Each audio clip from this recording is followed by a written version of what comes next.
인사합니다. 안녕하세요. 네. 얼마나 고생이 많으십니까? 네. 오늘은 금요일입니다. 목요일이죠? 네. 목요일만 지나면 금요일 날은 주로 학원 안 나오시죠?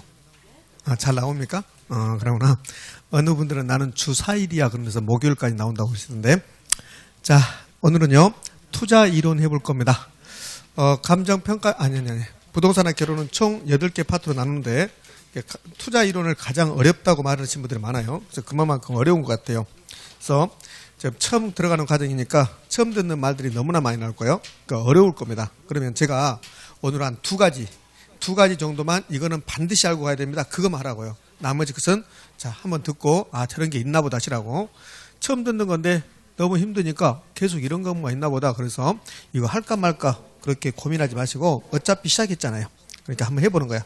80점 맞는 시험이면 그러면 합격자 별로 안 나와요. 근데 60점 맞는 시험이니까 충분히 할 수 있습니다. 자, 저런 게 있나 보다 하시라고요. 오늘 좀 어려울 겁니다. 자, 지난주에 투자에 대해서 공부했는데 투자의 개념 공부했죠. 투자와 투기 비교해 봤었죠. 자, 오늘은 투자의 장점, 단점이라는 게 있습니다. 285쪽 가면 부동산 투자의 장점, 단점이 있습니다. 그럼 이제 타이틀을 한번 다 하고요. 자, 페이지 수는 285페이지에 부동산 투자의 논인데, 그런데 이제 첫 번째로 투자의 장점, 단점이 있어요. 그러니까 시험에서 투자의 장점, 부동산 투자의 장점은 무엇이고 단점이 무엇이고 이런 건 출제하잖아요. 285페이지 하단부로 가면 핵심 그래서 부동산 투자의 장점과 단점이 이렇게 나왔죠. 만약에 시험에 다음은 부동산 투자의 장점이 아닌 것은, 단점이 아닌 것은 이렇게 나왔다면 이게 핵심이 되는 겁니다. 그런데 그렇게 나온 적도 없고 앞으로 나올 일도 없습니다. 그러니까 그거는 핵심이 아니라 그냥 참고 이렇게 하시면 돼요. 그러니까 핵심이 아니라 그렇게 중요성이 아니고 우리 시험에서는 부동산 투자의 장점과 단점이 출제됩니다. 그런데 타이틀을 부동산 투자의 장점, 단점 이렇게 달지 않아요. 어떻게 하냐면 부동산 투자에 관한 설명이다 이렇게 해요. 그럼 부동산 투자에 관한 설명이면 부동산 투자의 개념도 낼 수 있고 부동산 투자에 관련된 모든 사항을 낼 수 있다는 거야. 그러니까 부동산 투자론이 이렇게 나와 있는 모든 사항을 그 한 문제에 낼 수 있어요. 거기에 가끔씩 부동산 투자의 장점, 단점이 들어가는 거야. 그러면 285페이지 부동산 투자의 장점 봐봐요. 여러 가지가 있고 단점도 여러 가지가 있잖아요. 그럼 285페이지 부동산 투자의 장점을 봤더니 지렛대 효과, 절세 효과, 구매력 보호 효과, 안정성과 수익성이 유리한 편, 운영을 통한 소득이득과 처분이득을 통한 자본이익을 향유할 수 있다. 이렇게 공부하는 순간 떨어져 버립니다. 그러니까 이런 건 다 필요 없어요. 딱 하나만 알고 가면 돼요. 뭐만 알고 가냐면 3번만 알고 가면 돼요. 3번만. 3번에 구매력 보호, 인플레이션 해지 있잖아요. 자, 그것만 공부하시면 돼요. 인플레이션 해지란 말은 인플레이션을 방어해 준다는 소리예요. 방어. 자, 그러면 부동산 투자의 장점 중에 하나가 뭐가 있냐면 인플레이션 해지라는 게 있어요. 자, 그러면 보자고요. 인플레이션이 발생해요. 지금 제가 인플레이션을 이야기를 하는 겁니다. 그럼 인플레이션은 무슨 말이냐면 지속적으로 물가가 상승하는 것을 인플레이션이라고 해요. 자, 인플레이션이 뭔데? 인플레이션은 물가 상승입니다. 그럼 물가는 뭔데? 물건의 가격입니다. 인플레이션은 물건의 가격이 상승한다. 이게 인플레이션이야. 그러니까 우리는 물가 상승이라고 해야 되고 미국 사람들은 인플레이션을 하는 거야. 인플레이션은 두 가지 뜻을 가지고 있어요. 물건의 가격이 올라간다. 물가 상승. 이 물가라는 것은 가격을 평균 낸 거야. 그럼 우리나라에 물건이 100개가 있다. 그 100개의 가격을 평균 낸 게 물가입니다. 뉴스 시간에 그러잖아요. 우리나라 물가는 올라간다고 그러잖아요. 그럼 우리나라 물가가 10% 올라갔다. 이 말은 우리나라에 있는 물건들의 가격이 평균적으로 10% 올라갔다는 소리야. 여러분들이 결혼 점수가 평균 10%가 올라갔다. 그런 뜻이에요.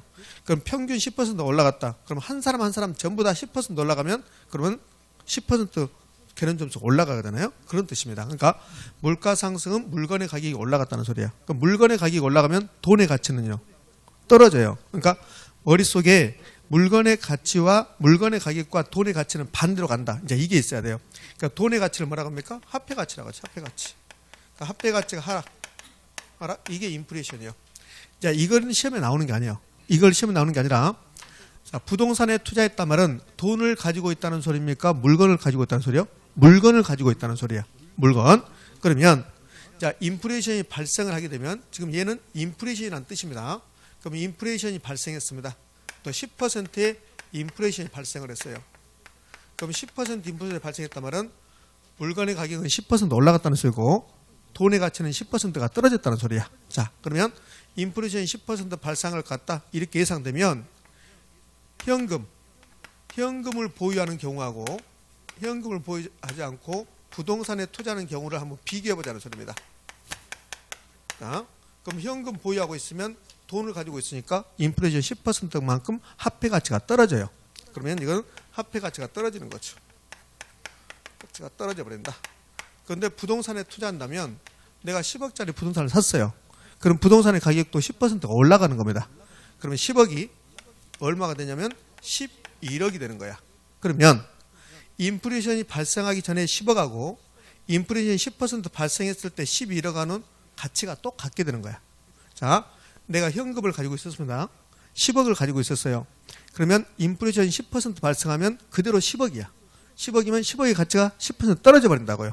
그러니까 현금을 가지고 있으면 10억짜리가 9억이 됐다 이런 뜻이에요.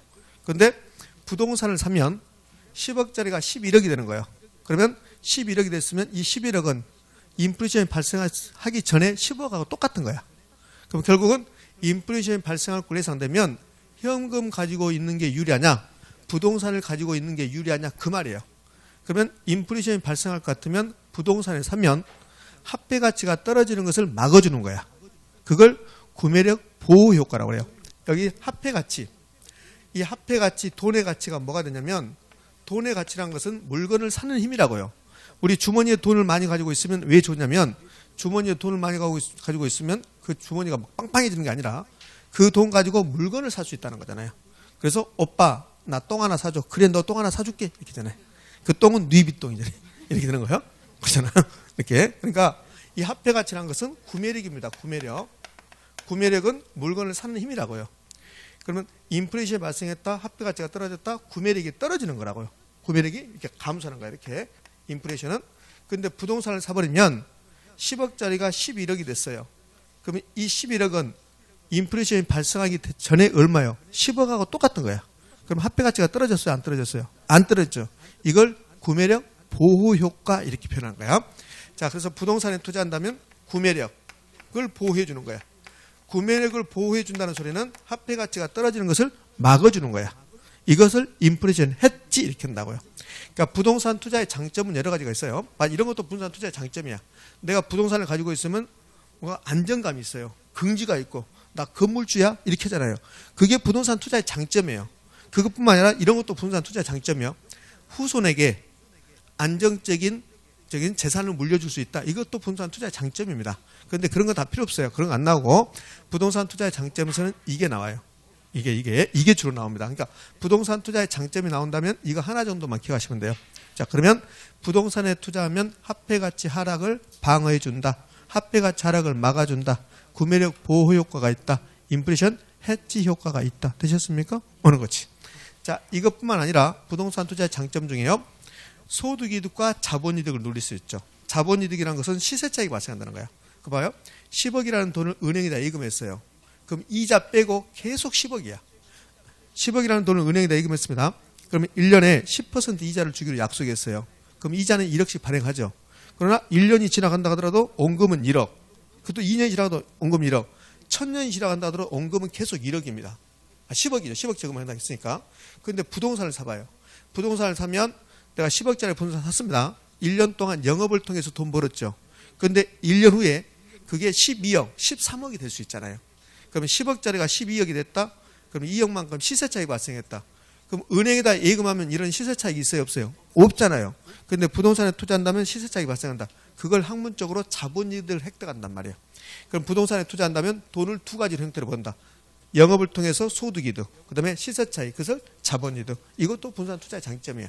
그런데 그런 건 잘 나오잖아요. 그 다음에 부동산에 투자합니다. 내가 10억짜리를 샀는데 은행에서 5억 빌려왔어요. 그럼 5억을 빌려오면 이자 내야 되겠죠. 그 이자만큼은 세금을 깎아줘요. 이걸 절세 효과 이렇게 한다고. 그러니까 부동산 투자의 장점은 여러 가지가 있는데 이거 하나만 딱 하시면 돼요. 자, 그럼 이제 단점도 가야 되죠. 부동산 투자의 단점도 많이 있습니다. 그런데 시험은 단점에서 딱 하나 냅니다. 그 단점이 1번. 낮은 황금성, 유동성 위험, 비유동성 나왔습니까? 자, 그거야. 그러면 부동산 투자의 단점 중에 하나가 뭐냐면, 자, 내가 10억이라는 돈을 은행에다 예금했어요. 그러면 지금 예금 1억 통장이 이렇게 째껴 있습니다. 이 경우하고 부동산을 사는 경우하고, 그러니까 부동산을 샀습니다. 이제 두 가지 비교하면, 그럼 현금이 필요하면 은행에다 10억 예금했다, 그럼 바로 현금이에요. 그렇죠? 그게 유동성이 높다고 그래. 그러니까 유동성이란 말은 현금화 가능성이야. 그러니까 예금은 바로 현금이 된다고, 현금이. 그러니까 예금은 환금성이 높아요. 환금성이란 말은 환금성. 바꾸란 이 금자가 현금이라는 소리야. 현금으로 바꾸는 성질을 환금성이라고 그래. 그럼 환금성이 높다, 현금으로 바꿀 수 있다는 거야. 근데 환금성이 낮다, 현금화하기가 곤란하다는 소리지. 그러니까 부동산 투자의 가장 큰 단점은 제때 현금화하기가 쉽다, 곤란하다? 곤란하다. 환금성이 낮다. 근데 이제 이 부분을 이렇게 하죠. 부동산은 예금이나 다른 투자 대상에 비해서 환금성이, 현금화 가능성이 높은 상품이다. 이렇게 출제합니다. OX, X 되셨죠? 자, 여기까지 마시면 돼요. 부동산 투자의 장점, 단점은 285페이지 사이드에 기출지문이 있습니다. 자, 이거는 제 생각에는 28회 때 나왔던 것 같아요. 부동산은 주식 등 금융상품에 비해서 단기간에 현금화할 수 있는 가능성이 낮다. 실제 시험은 높다고 나와서 높다. 그러면 실제 시험은 X가 된 거고, 이거는 옳은말로 고쳐서 낮다. 이 말은 다른 말로 환금성이 뭐야? 낮다. 이걸 유동성 위험이라고 그래. 좀 있으면 이제 유동성 위험을 배워요. 그래서 거기 본문으로 가면 양거로 2번 부동산 투자의 단점에서 동그라미 1번 낮은 환금성 가로 열고 유동성 위험이라 했잖아요. 유동성 위험. 좀 있으면 이제 유동성 위험을 배워요. 유동성 위험은 부동산을 투자하면 현금화하기가 곤란하다, 이런 걸 배운다고. 이게 부동산 투자의 단점입니다. 자, 그 밑에 단점은 1번부터 6번까지 쭉 나왔잖아요. 그거 싸그리 무시입니다. 자, 그래서 부동산 투자의 이제 장점, 단점까지 끝났습니다. 자, 넘어가면 286페이지에 이런 말 나와요. 부동산 투자 결정 시 고려사항 3번, 4번 부동산 투자 과정에 참여자 나왔죠? 시험에 나오면 손목을 건다. 안 나옵니다, 이런 거. 자, 이제 지렛대 효과입니다. 자, 저는 지난주에 제가 부동산 투자에서 이렇게 타이틀을 달 때 1번이 부동산 투자의 개요에서 장점, 단점, 그 다음에 지렛대 효과를 했어요. 그러니까 지렛대 효과 보자고요. 286페이지입니다. 되셨죠? 예, 그래요. 여러분 처음 뵀을 때, 오늘 처음 뵀을 때 아주 각오가 남다른 것 같았어요. 오늘 투자론 배우니까 뭔가 좀 보여주겠다. 그러지 말고 그냥 집중하세요. 집중하. 뭔가 안 보이시니까. 자, 지렛대 효과. 우리말은 지렛대 효과고 영어로 말하면 레버리지 효과라고 그래. 선생님 효과도 영어로 해봐. 이펙트. 그러지? 그런 거야. 자, 그러면 지렛대 효과는 우리 시험에서 늘 1번 순위입니다. 늘 나올 수 있어요. 자, 우리 투자는 모든 게 다 이론 나오고 계산 문제 나올 수 있어요. 그럼 지렛대 효과도 이론 나오고 계산 문제 나오는 겁니다. 자, 그러면 지렛대 효과 개념부터 갈게요. 지렛대 효과의 개념도 시험에 잘 나와요. 그러니까 지렛대 효과에는 이론적으로 몇 개 쓸 게 없다고요. 쓸 게 없으니까 지렛대 효과가 시험에 나오면 개념도 매우 빈번하게 출제합니다. 자, 그러면 개념은 부동산에 투자하는데 내 돈만 가지고 투자하지 않아요. 은행에서 돈을 빌려서 투자합니다. 이것을 타인 자본이라고 그래. 그러면 타인 자본을 이용해서 투자했더니 어떤 일이 발생하냐면 투자 이론은 결국은 내 돈의 수익률을 높이는 거야.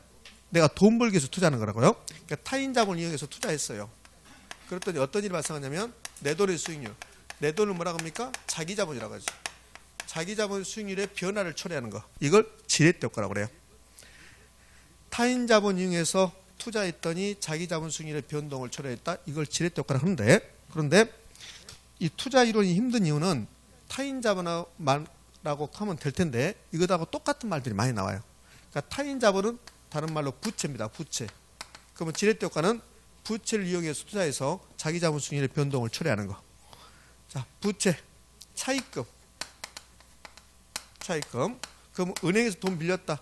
우리는 유흥자 받았다 할 수 있죠. 그럼 유흥자를 이용해서 투자해서 자기 자본 수익률 변동을 처리하는 거. 자, 또 있어요. 저당 잡혔다 하잖아요. 저당.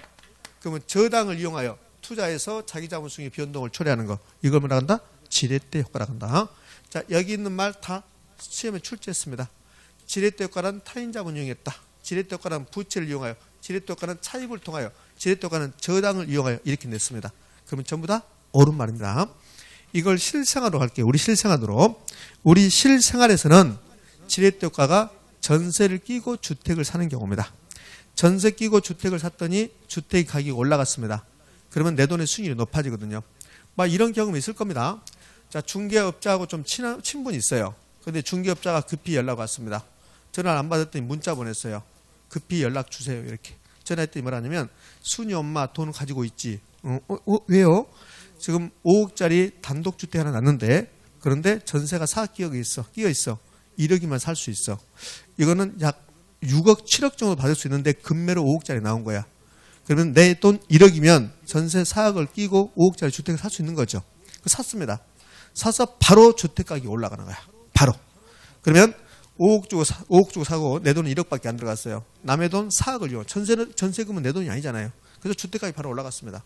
그럼 내 돈의 수익률이 높아지는 거죠. 이것도 뭐다? 지렛대 효과다. 그래서 전세를 끼고 주택을 사는 경우도 지렛대 효과다. 옵니까? X입니까? 오. 그것도 우리 시험에서 3번이나 등장했습니다. 자, 이게 지렛대 효과 개념이에요. 근데요, 지렛대 효과는 3가지로 나눠져요. 자, 지렛대 효과 유형 나옵니다.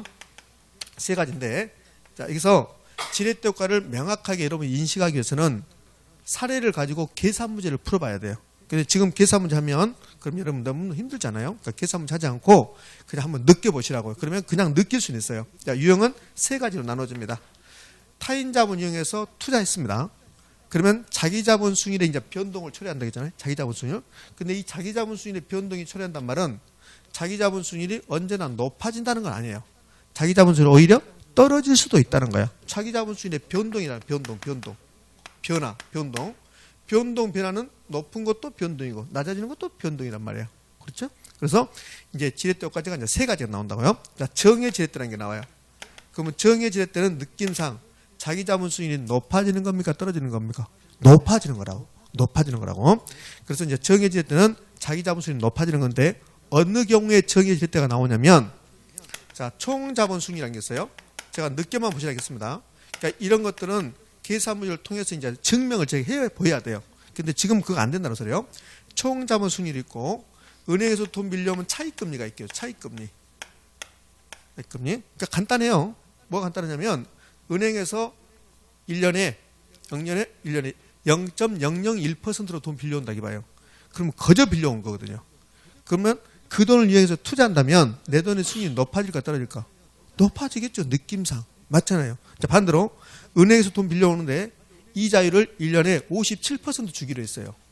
그럼 내 돈의 수익이 높아질까 떨어질까? 떨어지겠죠. 그거 아무것도 아니야. 근데 그걸 학문적으로 접근하다 보니까 너무 어려운 거야. 생각 안 하고 정의 지렛대 뭐냐 이게 뭐니 막 그러면서 이렇게 하니까 힘들어 죽겠어. 너 뭐이 하다가 정의 지렛대가 이해 안 되면 이제 민법책을 펴. 민법책을 펴면 민법 이해되나 뭐? 민법이 안 되고 빨간 구두 아가씨만 생각나고 그렇지. 똑똑똑 구두 소리 하면서 아직 안 했습니까?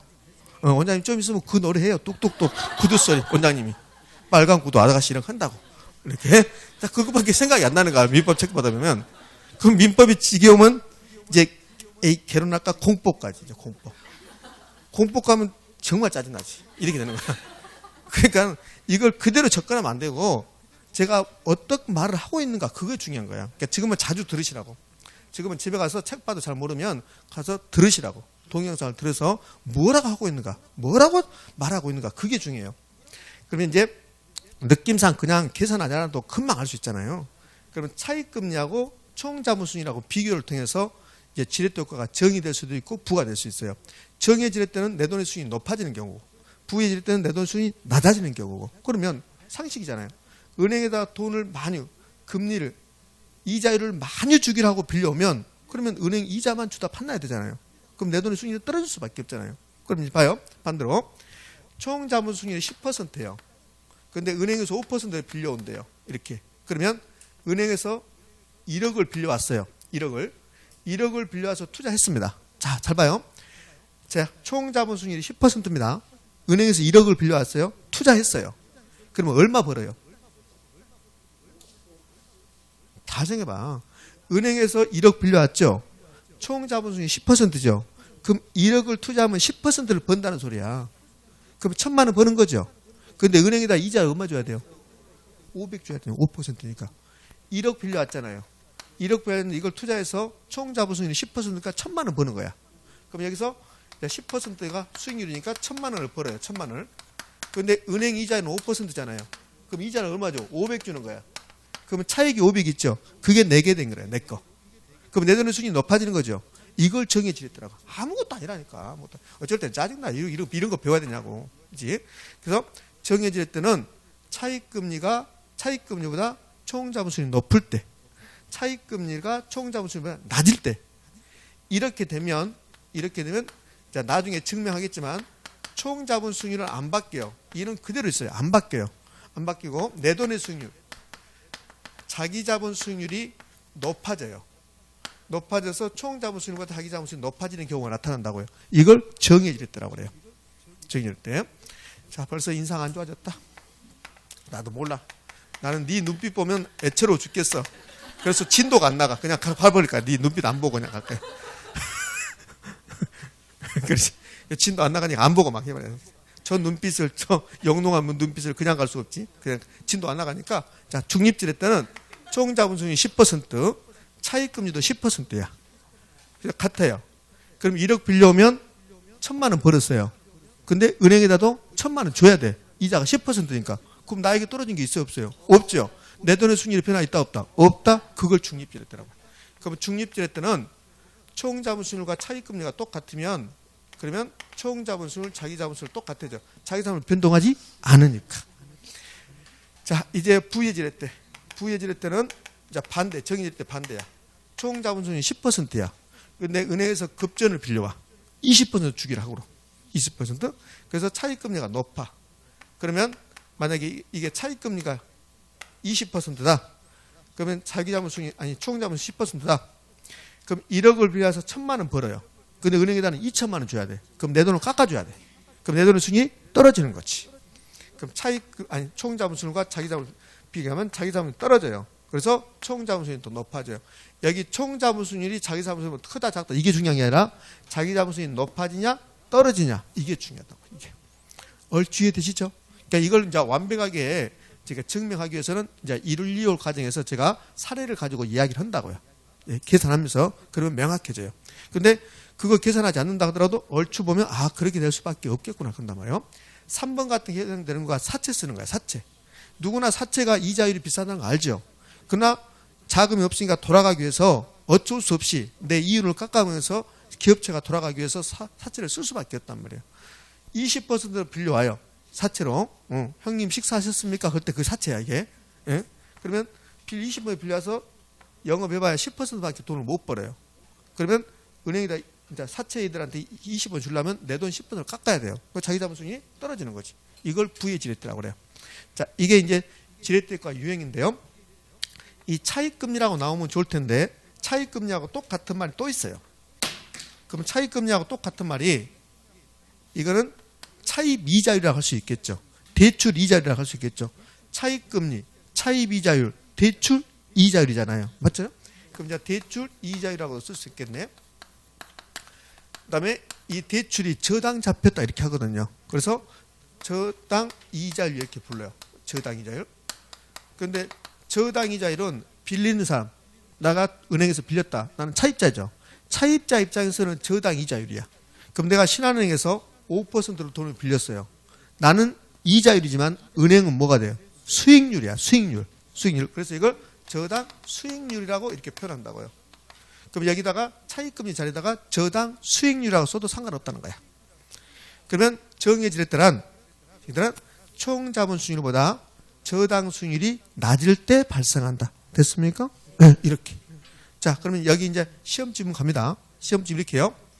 예전에 10년 전에 시험 문제는 이렇게 냈습니다. 뭐라고 그랬냐면 정의 지렛대 효과란 총자본 수익률이 차익금리보다 높을 때 자기자본 수익률이 높아지는 현상을 말한다. OX? O 이렇게 줬다고요. 근데 요즘은 이거 빼요. 정의 지렛대 빼요. 정의 지렛대 빼고 총자본 수익률보다 차익금리가 낮으면 자기자본 수익률은 높아질 것이다. 다시요.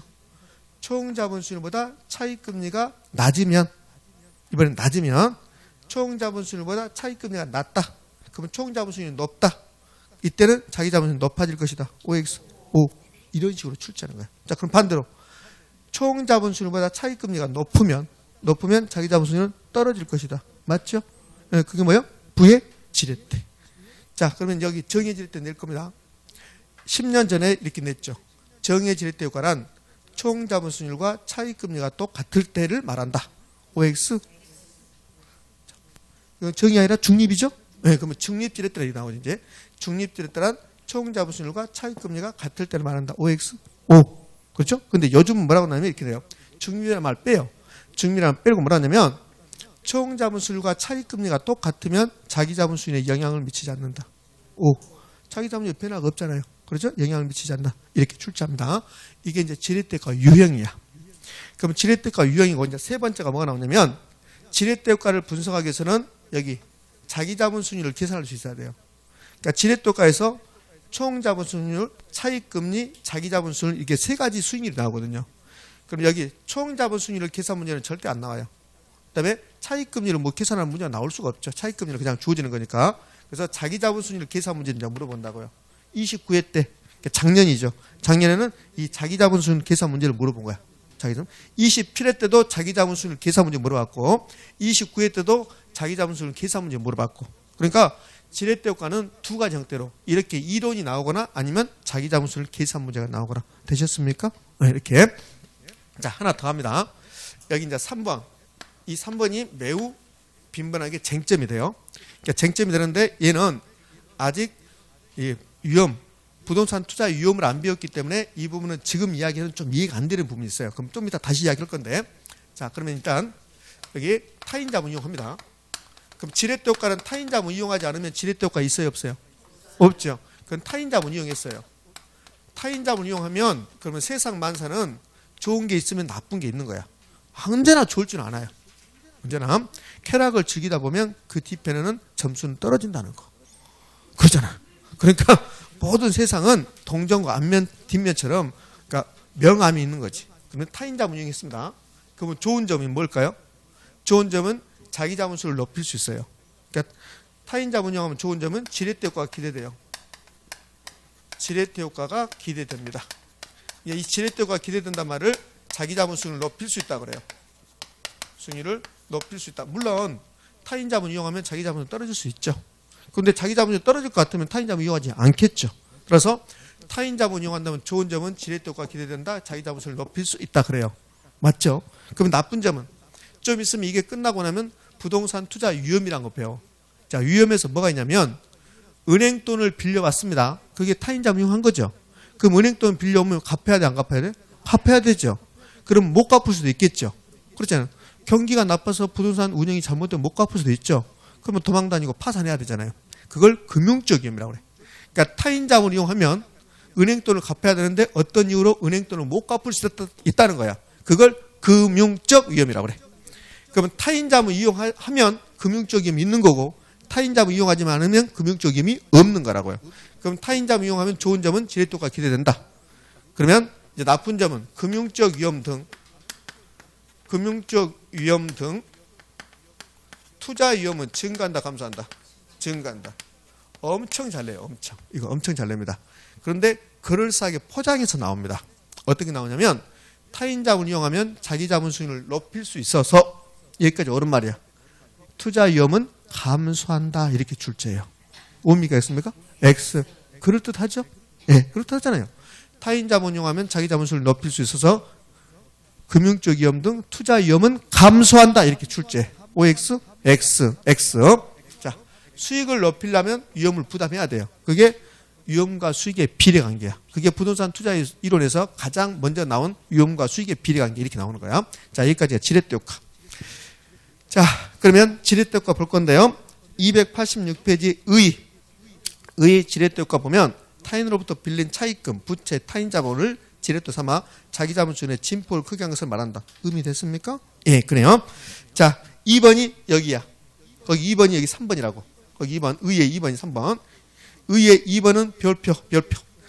투자금융 대비 차익 비율이 클수록 이 말은 남의 돈을 많이 빌려갈수록 그 말이야. 286쪽 가운데 2번 지렛대 효과 1번 의의 동그라미 2번. 너 어디 찾고 있니? 그렇지. 그렇지. 자, 누군가 뜨끔할 거야. 근데 저는 아무 생각 없이 그냥 하는 말이야. 그러니까 특정인을 내가 보지 않아. 근데 또 뜨끔해, 자기를. 나를 본 것 같아. 안 봤어. 걱정하지 마. 그렇지. 자, 그럼 2번 봤더니 투자 금액 대비 차입 비율이 클수록 지렛대가 크게 하지만 지분 투자가 부담하는 금융상 위험도 뭔다? 커진다. 됐죠? 즉 정의 지렛대 효과를 예상하고 투자했을 때 부채 비율이 커질수록 남의 돈을 많이 빌려올수록 경기 변동이나 금리 변동에 따른 투자 위험마다 증가한다. 여기야. 이 말이야. 이 말. 여기 있는 거. 여기 있는 거 그대로야. 그러니까 이건 너무너무 잘래요. 자, 3번. 전세를 안고 주택을 사는 경우도 뭐다? 지렛대 효과다. 의미됐습니까? 예, 그러네. 자, 거기 기출지문 갑니다. 기출지문. 타인 자본 이용으로 레버리지를 활용하면 타인 자본 이용해서 지렛대 효과를 활용하면 그 말이죠. 위험은 증가한다, 감소한다? 증가한다. 이렇게 출제합니다. 자, 286페이지 이제 수익률 나왔고요. 거기 수익률에서 자기 자본 수익률 나왔잖아요. 나중에 다 할 거니까 그 두시고 양가로 2번 총 자본 수익률 나오죠. 총 자본 수익률은 여기서 계산 문제 절대 안 내요. 그러니까 필요 없습니다. 거기서 수익률은 지분 수익률, 자기 자본 수익률만 나중에 저하고 이제 공부할 거라고. 자, 3번 지렛대 효과 유형은 자, 보시면 될 거고 지렛대 효과 특징은 지금 보지 마세요. 자, 이렇게 해서 지렛대 효과가 마무리됐습니다. 288쪽 투기 나오죠. 투기 찢어버리세요. 됐습니다. 자, 289페이지 가봐요. 289페이지가 29회 때 나온 자기자본수익률 계산 문제입니다. 그러니까 이런 식으로 주면서 자기자본수익률 계산 문제 푸세요. 그럼 289페이지까지가 지렛대 효과예요. 그러니까 지렛대 효과에서는 이론적으로 공부하고 자기자본수익률 계산해 봐야 돼요. 그러니까 지렛대 효과에서는 여기 자기자본수익률 계산 문제가 우리 시험에서 총 6번인가 나와. 5번인가 6번인가. 그러니까 29회 때 나왔잖아요. 자, 그렇게 이제 나중에 할 겁니다. 이제 넘어가요. 넘어가서 290페이지에 부동산 투자 위험과 수익 나왔죠. 자, 지금부터 위험 공부합니다. 위험도 한 문제, 수익도 한 문제야. 그러니까 지금부터는 이해 안 될 수도 있어요. 그러면 이해 안 되면 옆에 언니 괴롭히지 말고 가만히 있어 좀. 언니한테 괜히 언니한테 언니 이해돼? 그러지 말고. 언니는 매당 애우라 가잖아. 자, 그래서 이제 위험 볼 겁니다. 위험.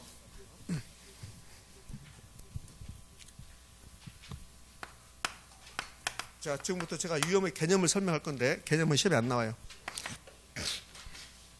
제가 부동산 투자 지난주에 개념 설명하면서 위험을 설명했을 건데 설명했을 때 위험은 뭐라 하던가요? 지난주에 어떤 게 위험이라던가요? 콧물 나와. 자, 불확실성. 미래 불확실성이 위험입니다. 이런 거 시험에 나오지 않아요. 자, 위험의 지금 개념을 설명하고 있는데 개념은 시험에 나오지 않습니다. 이거는 20년 전에 나왔던 거고 요즘은 시험 전혀 안 나오잖아요. 선생님 나오면 어떻게 장을 짓는데 안 나와요.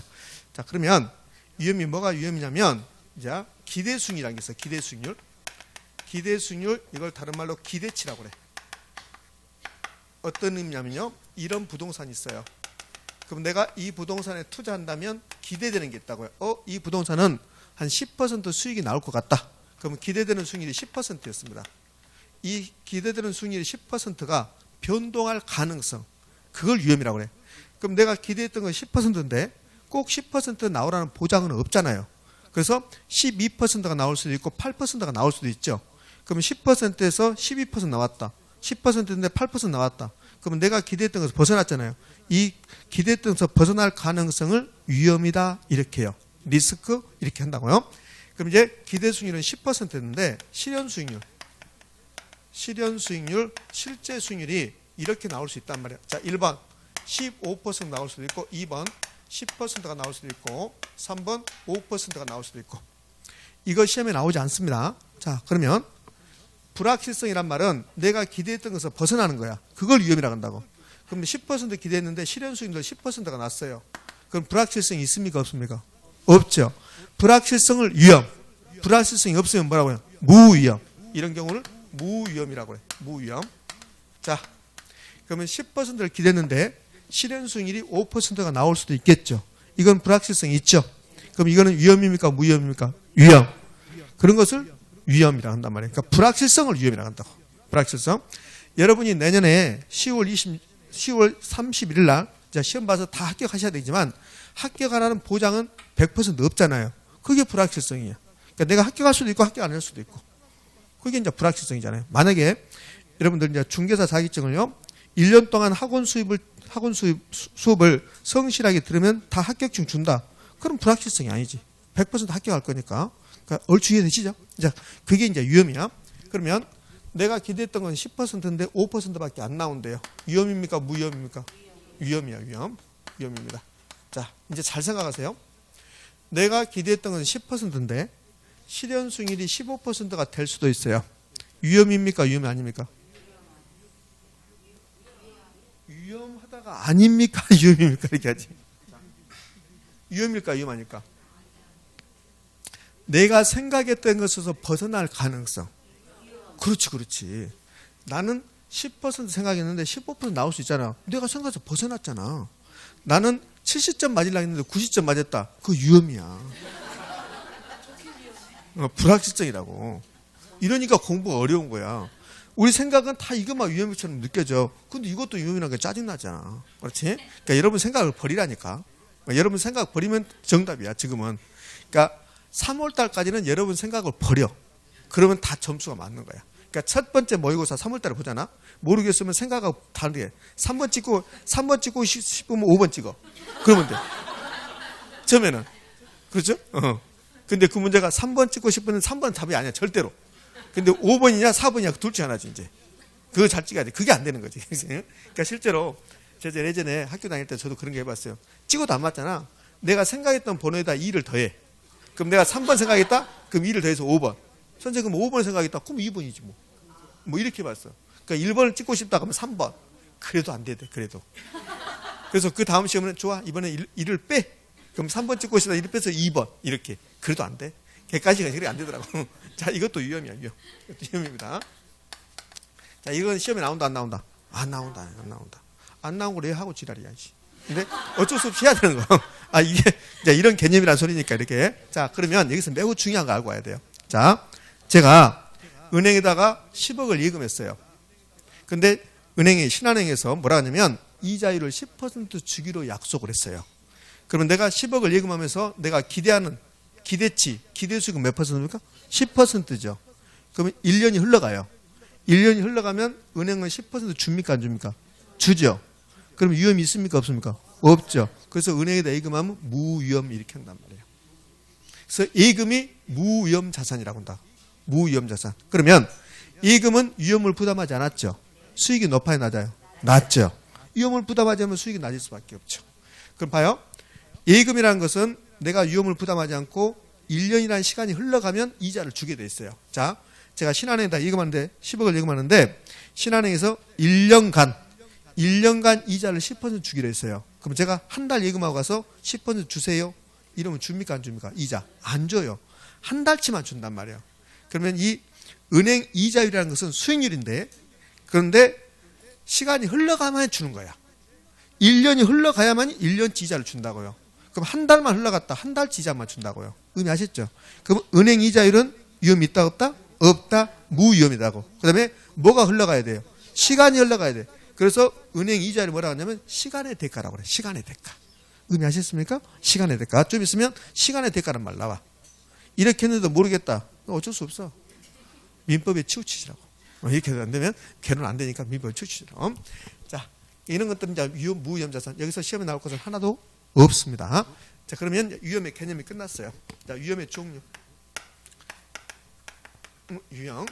그러면 위험도 이게 꼭 한 문제를 출제해. 위험에서 한 문제를 출제하는데 근데 제가 투자이론은 모든 타이틀에 대해서 계산 문제 나올 수 있다고 했잖아요. 아까 우리 지리태우과 했죠? 지리태우과 계산 문제 나올 수 있다고 했잖아요. 그럼 위험도 계산 문제가 나올 수 있다고요. 책 보면 책 볼 필요 없이 책 보면 위험의 측정, 수익의 측정 이런 말 나와. 그래서 위험 계산, 수익의 계산 이런 뜻이라고요.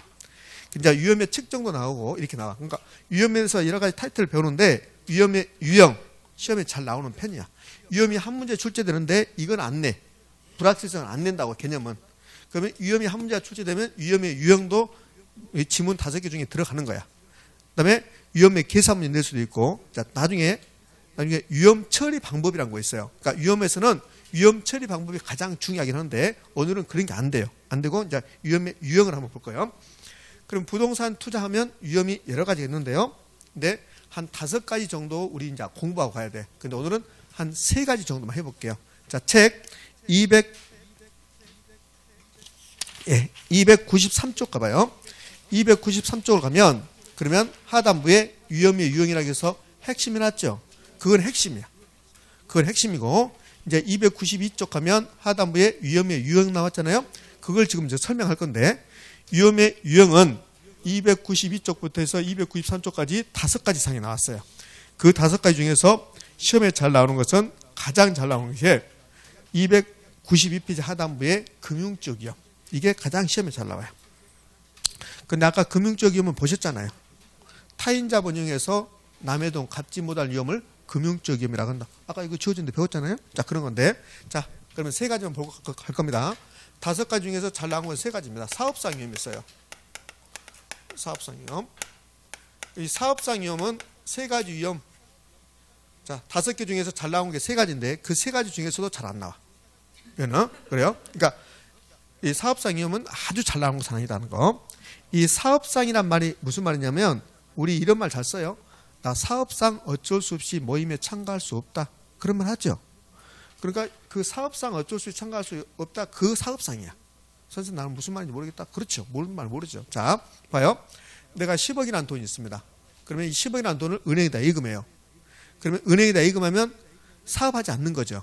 그런데 10억이라는 돈을 은행에다 예금하지 않고 부동산에 투자해봐요. 그게 부동산 투자 사업하는 거거든. 그러면 부동산 투자 사업상 내가 부담하는 위험을 사업상 위험이라고 해요.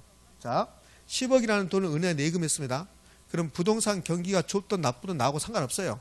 무조건 은행은 약속했던 이자를 주게 돼 있어요. 근데 은행에다 예금하지 않고 10억을 부동산에 투자했어요. 그 부동산에 투자하면 부동산 사업상 나타나는 위험이 있단 말이에요. 그러면 부동산 경기가 나빠지면 수익률이 떨어지겠죠. 그러면 부동산 경기가 나빠졌다, 시장상이 나빠졌다, 이거는 사업상 위험입니까? 아닙니까? 사업상 위험이죠. 10억이라는 돈을 은행에다 예금하면 부동산 시장상이 나쁘든 경기가 나쁘든 상관없어요. 나하고. 내가 투자 사업을 하지 않으니까. 근데 부동산 투자 사업을 한다면 어쩔 수 없이 이런 걸 부담해야 돼요. 그걸 사업상 위험이라고 그래요. 그럼 부동산 경기가 침투로 갔다. 그럼 은행에다 예금하면 이런 위험을 내가 부담하지 않잖아요. 근데 부동산 투자 사업을 한다면 이걸 부담해야 되잖아요. 이런 걸 사업상 위험이라고 그래요. 그러니까 사업상 위험이라면 부동산 투자 사업 자체로부터 발생하는 수익성에 관한 위험이다 이렇게 하는데 여기는 이제 3가지가 있어요. 시장 위험이라는 게 있습니다. 시장 위험은 부동산 시장상이 나빠지는 거야. 시장상이 침체로 가는 거야. 그래서 나타나는 위험을 시장 위험이라고 그래. 그러면 부동산 시장이 침체로 가든 말든 은행에다 예금하면 이런 건 나하고 상관이 없잖아요.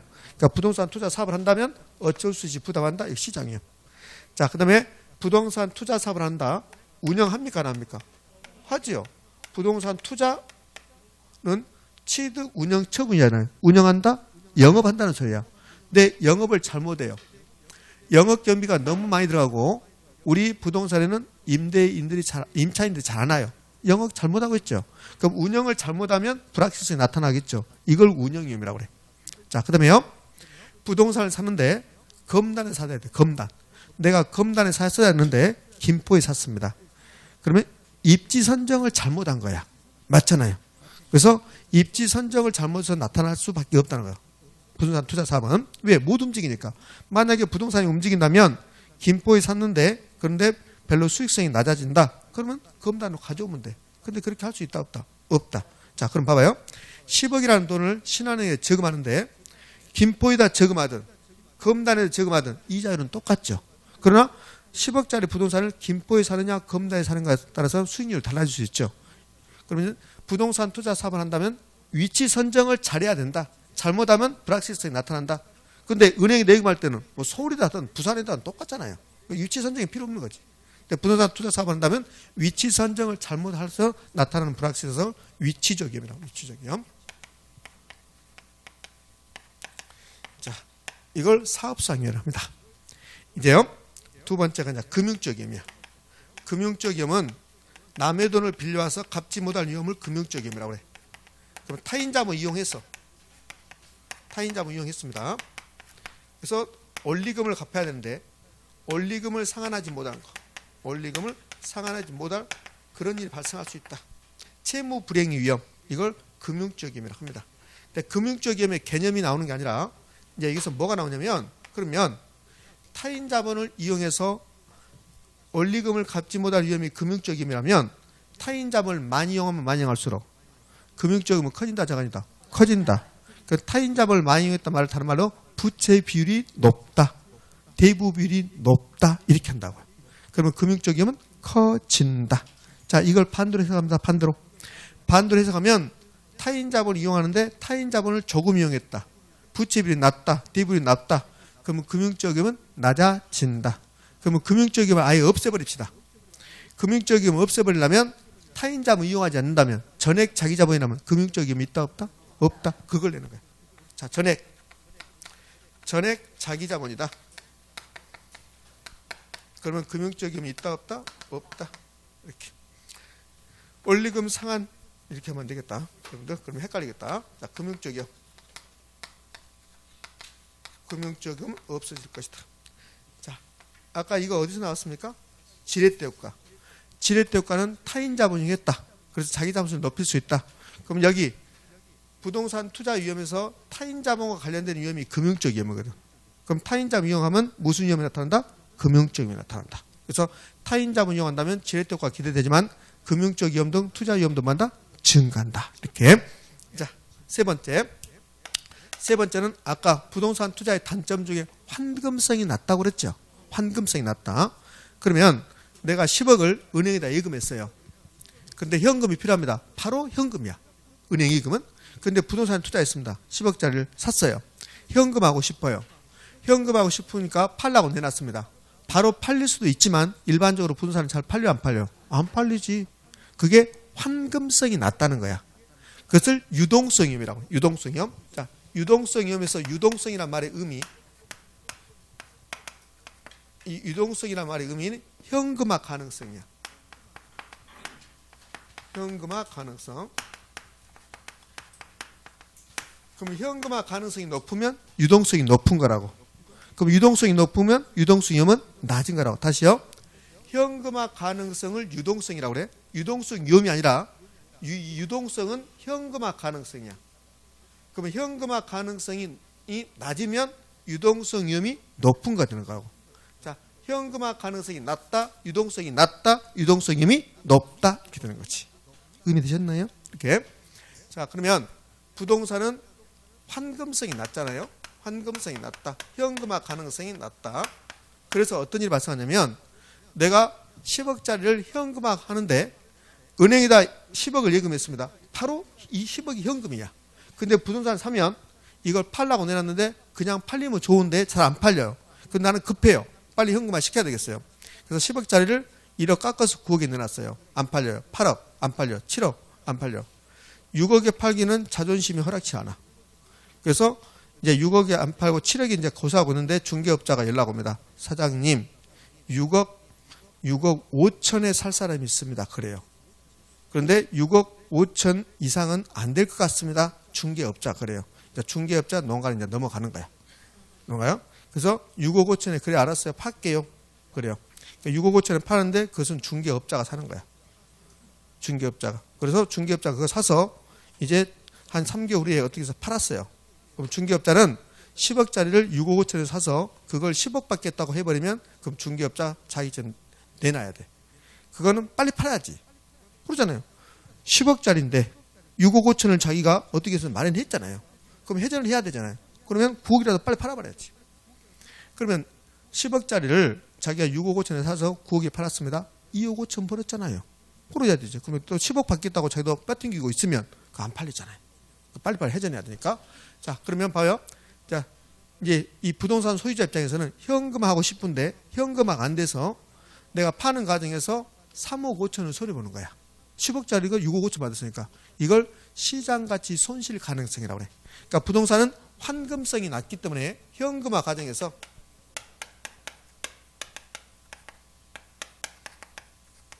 시장가치 손실 가능성이 나타난다.